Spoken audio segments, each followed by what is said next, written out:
अच्छा, ये सवाल देखो, ये सवाल जो है ना, आपका है वेक्टर्स का सवाल है ये। ठीक है। अब इसमें क्या बोल रहा है? In triangle O M N, O is the origin, O M is equal to A and O N is equal to B, S is a point on M N such that M S ratio S N is equal to 5:3। Find in terms of A and और B the position vector of S. मतलब हमें क्या निकालना है? हमें निकालना है position vector of S, which means we have to find O S. Right. हमें ओ एस निकालना है। ठीक है। तो ओ एस निकालने के लिए मतलब हमें ये निकालना है ओ एस। ओ एस निकालने के लिए हम किस तरह मूव करेंगे? या तो आप इस तरह मूव करोगे, O N plus N S, या आप किस तरह मूव करोगे, O M plus M S. तो आप कोई भी कर लो, दोनों से आंसर सेम आएगा। तो O S will be equal to O M plus M S. मैं ये पाथवे चूज कर रहा हूँ टू फाइंड ओ एस। सही है। अब देखो भाई, हमारे पास जो है ना, ओ एस निकालना है। हमें ओ एम तो गिवन है, ए दिया हुआ है, ओ एम गिवन है ए, लेकिन एम एस गिवन नहीं है। एम एस निकालना पड़ेगा। एम एस निकालने के लिए उसने हमें इंफॉर्मेशन दी हुई है। तो क्या दी हुई है?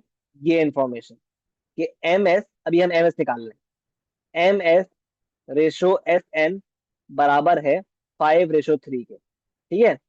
अब एम एस निकालने के लिए हमें ना निकालना पड़ेगा पहले।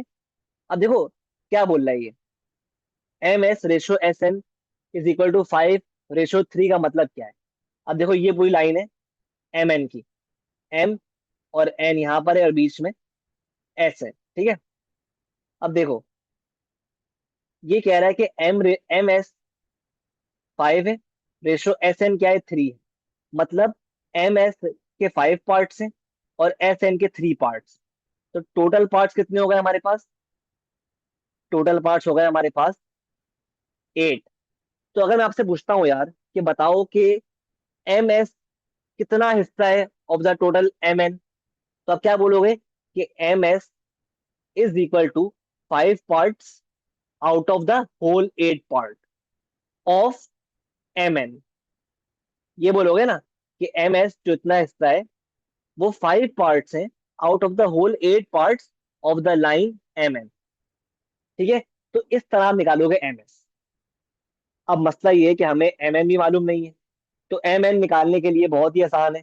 तो एम एन तो बहुत आराम से निकल जाएगा। जो एम एन वेक्टर है, ये पूरा वेक्टर है ना एम एन, ये तो बहुत आराम से निकल जाएगा। क्यों? क्योंकि एम एन निकालने के लिए हम किस तरह मूव करेंगे?